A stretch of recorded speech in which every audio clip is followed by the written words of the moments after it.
राधे राधे महाराज जी, आपके चरणों में कोटि कोटि प्रणाम। महाराज जी, आपकी कृपा से मुझे ज्ञात है कि हमारे पिछले जन्मों में किए गए कुकर्म ही हमें क्षति पहुंचाते हैं। महाराज जी, अगर पति शारीरिक क्षति पहुंचाए एवं जान लेना हमला करे तो महाराज जी ऐसे में सहन करना चाहिए या क्या प्रतिरोध? नहीं, रिपोर्ट करनी चाहिए। पति का अधिकार, पत्नी का परस्पर प्रेम एक सीमा तक है। ऐसा नहीं कि वो हमारे साथ एक राक्षसी व्यवहार कर सके, नहीं। अगर पति सम्मान योग्य है तो पत्नी भी अर्धांगिनी है। हम अपने प्राणों का जैसे पोषण करते हैं ऐसे पत्नी का पोषण करना चाहिए। अगर पति स्वयं दुर्व्यवहार के साथ बर्ताव करता है, सीमा तक, जान लेने की बात आई इसलिए हमने पहली बात कह दी कि रिपोर्ट कीजिए। जान लेना, आप अपनी जान नहीं ले सकते, भागवतिक और कानूनी दोनों कार्रवाई में आप बंदी बना लिए जाएंगे। अगर आप उपाय कर रहे हैं और आपको रिपोर्ट कर दी जाए आपकी, तो आप बंदी बनाने योग्य कार्य कर चुके, अगर आप का उपाय कर रहे हैं। और भागवतिक तो है ही है अपराध। तो अगर पत्नी की जान लेने की बात आती है तो उसे रिपोर्ट कर देना चाहिए, बिल्कुल समय नहीं लगाना चाहिए, क्योंकि ऐसा आदमी कभी भी हानि कर सकता है। तो ये बात सरकार को पता होनी चाहिए कि हमारा पति हमारी जान ले सकता है, और संबंध विच्छेद कर देना चाहिए। कम से कम जीवन भगवान के लिए है। अगर तुम्हें मैं पति माना, भगवान माना, और तुम हमारे साथ दुर्व्यवहार करो, यहाँ तक करो कि आप हमारी हत्या करने की सोच लो, तो फिर आप पति नहीं है। फिर ऐसे राक्षसों के लिए जेल बनी हुई है। वो राक्षस है, वो पति नहीं है, वो दंड का अधिकारी है। जो ऐसे गंदे आचरण करने वाले पागल लोग हैं, इन्हीं के लिए जेल भरी हुई है। ऐसे को रिपोर्ट करना चाहिए, तुरंत दंडित करने का विधान करना चाहिए। ऐसों को बख्शा नहीं जाना चाहिए। यदि पत्नी गलत आचरण करती है तो आप उचित डांट सकते हो। यदि आपके धर्म की मर्यादा के खिलाफ जा चुकी है तो आप डिवोर्स दे सकते हो। मारने का अधिकार नहीं है, मारने का अधिकार नहीं है। मारने का अधिकार हमारे कानून को है। वो जब देख लेगा कि इतनी बड़ी अपराधिनी, तो फिर उसकी सजा कानून, वकालत, यज्ञ, जो वो जज हैं वो देंगे। ऐसे नहीं, मनमानी आचरण थोड़ी है। किसी को अधिकार नहीं किसी को मारने का। वो सरकार के कानून के अधिकार में है कि किसको 20 साल की सजा देनी, किसको आजीवन या किसको फांसी, अपने अधिकार में नहीं है। जी। वैदिक लक्ष्मीकांत शास्त्री जी, रेवासा से। महाराज जी प्रणाम। महाराज जी, मैं ऑनलाइन व ऑफलाइन माध्यम से 4000 बच्चों को वेद का ज्ञान प्रदान किया है और कर रहा हूँ। महाराज जी कह रहे हैं कि स्वयं 2 गुरुकुल भी संभाल रहा हूँ, परंतु महाराज जी मैं बच्चों से दक्षिणा रूप से उस अध्ययन के लिए कुछ शुल्क लेता हूँ, परंतु बहुत से लोग इसे निषेध बताकर, वेद का व्यापार बताकर मेरा मन ऐसा खिन्न हो जाता है। नहीं, क्यों नहीं, गुरु दक्षिणा का विधान शास्त्रों में पहले से रखा हुआ है। ऐसा कैसे है? फिर वो जो गुरुकुल चला रहा है वो अधिपति कैसे अपने परिवार का पोषण करेगा? भाई हाँ, वेद बेच नहीं रहा, उसका कार्य है वेद अध्ययन करना, अध्ययन कराना, दान लेना, दान देना, यज्ञ करना, यज्ञ कराना, ये सत्कर्म ब्राह्मण के हैं। तो हमारे गुरुकुल में गुरुदक्षिणा दे के ही गुरुकुल से निवृत्ति होती थी। भगवान श्री कृष्ण ने जब पूरा पाठ्यक्रम हुआ तो इसके बाद गुरु जी को प्रणाम करके कहा कि आप गुरुदक्षिणा बोलिए।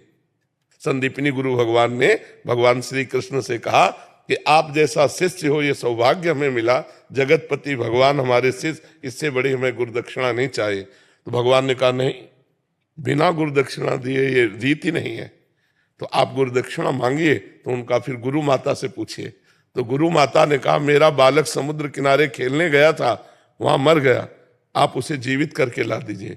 भगवान लाए और गुरुदक्षिणा में वो दिया, गुरु माता को जीवित पुत्र दिया।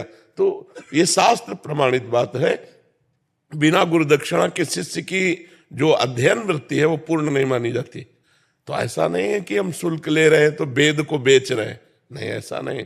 विचार करो, उसके बच्चे हैं, उसका परिवार है। आज समझो क्या है, अगर वो वेद मंत्रों का पाठ करके तुम्हारे जो उपरोहित कर्म में तुम्हारे जो व्यवहार हैं उनको पूर्ण करा रहा है, तो आपका कर्तव्य बनता है कि आप उसको दक्षिणा दीजिए। जो आचार्य है वो चाहे यज्ञ हो, चाहे पूजा हो, चाहे अध्ययन हो, भेंट देना ही चाहिए, जबरदस्ती देना चाहिए। वो ना ले तो भी देना चाहिए, क्योंकि उसकी पूर्णता तभी होती है। आप इसमें खिन्न मत होइए, खूब उदार भाव से विद्या अध्ययन कराइए और उचित भेंट लेकर अपने परिवार का पोषण कीजिए। ये वेद बेचना नहीं है। डॉक्टर ब्रिजेश कुमार जी। राधे राधे। राधे राधे महाराज जी। महाराज जी, मैं सदा ही पशुओं का उपचार करने या दवा लिखने के पूर्व ईश्वर से प्रार्थना करता हूं कि इस वक्त मुझे संबंधित पशु के रोग की सबसे अच्छी दवा याद आवे।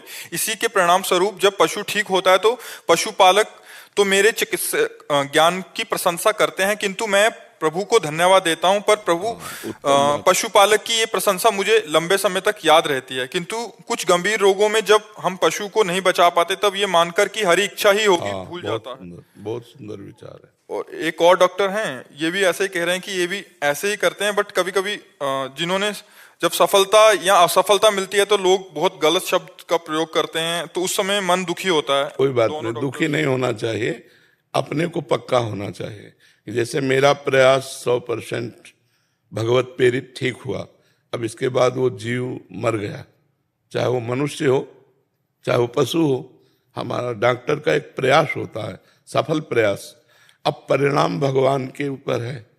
जैसे उसका प्रारब्ध है कि अब इतने मिनट इतने सेकंड के बाद ये मरेगा, तो तुम चाहे संजीवनी जड़ी पिला दो, वो मरेगा, क्योंकि उसकी आयु समाप्त हो गई है। आयु को बढ़ाया नहीं जा सकता, आयु डॉक्टर के हाथ में नहीं है। रोग का निवारण करने की क्षमता औषधि में है, लेकिन आयु को बढ़ाने की क्षमता नहीं है। अगर आखिरी श्वास है, आपके इंजेक्शन लगाते लगाते तो आखिरी श्वास ही हो जाएगी।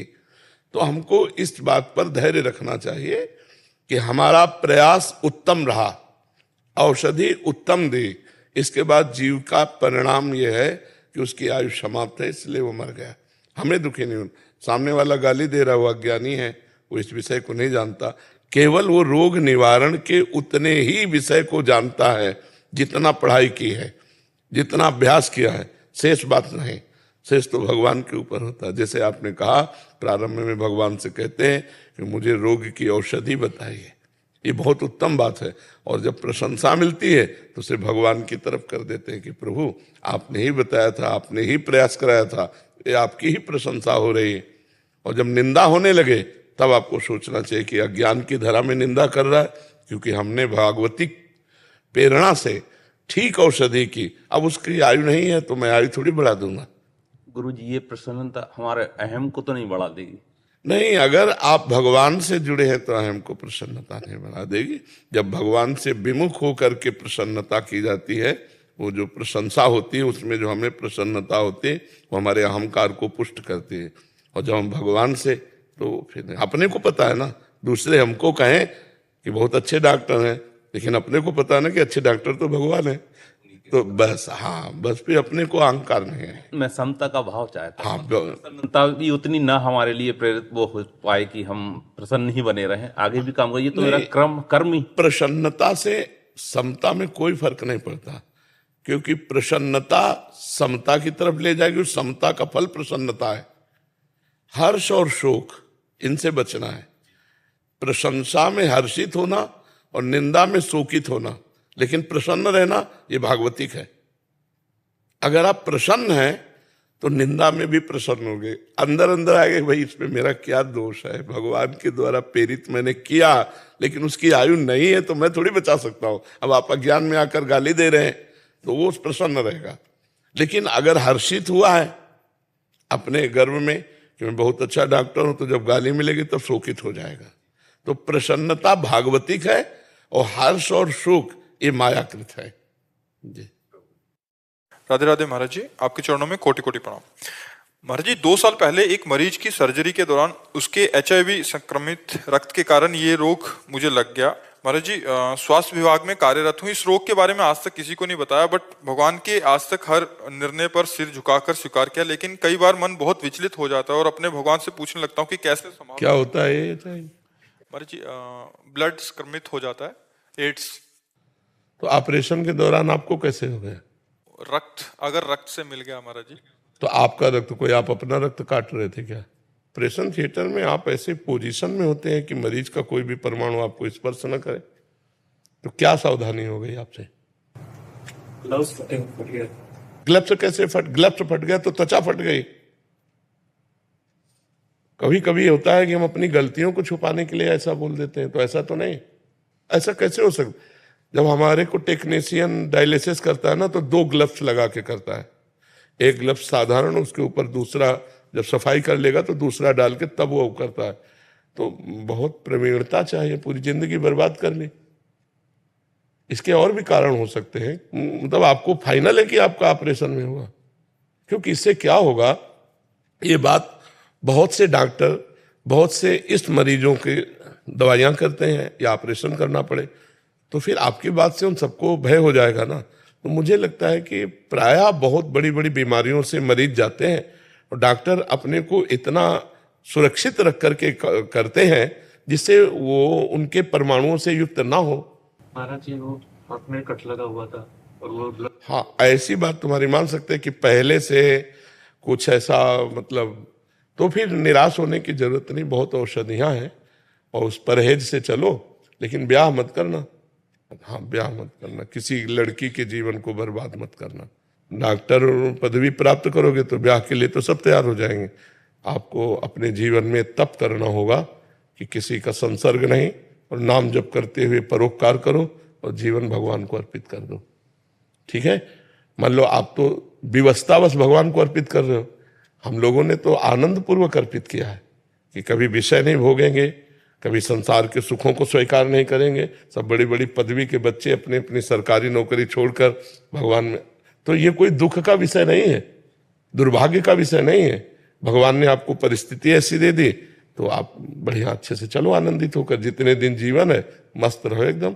औषधि और परहेज दोनों को संभालते रहना, और किसी के संसर्ग में अपना रोग किसी को दान ना हो जाए, ये ध्यान रखना। खान पान व्यवस्था सब भले किसी से न बताओ, लेकिन अपने को बचा के रखो कि कहीं आपका किसी भी तरह से ये संक्रामक रोग दूसरे के शरीर में न चला जाए।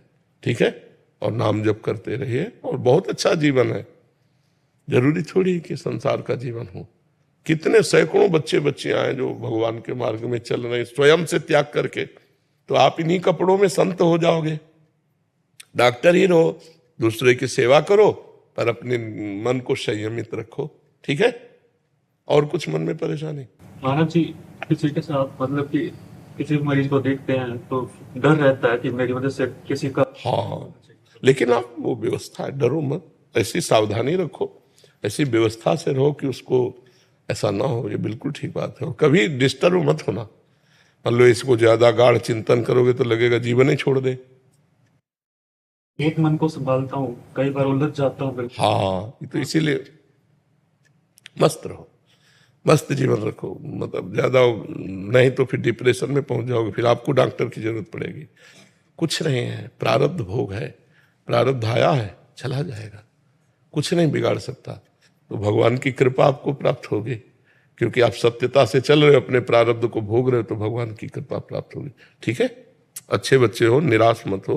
देखो हमारी दोनों किडनी फेल है, हम निराश हो तो पड़े ही रहे, डायलिसिस होता है, रोज डायलिसिस होता है, फिर हम आनंदित रहते हैं। जैसे जैसे प्रभु रख रहे हो वैसे वैसे हम रह रहे हैं। आनंदित होने के कारण हमारे शरीर पर उसका कुप्रभाव नहीं पड़ रहा।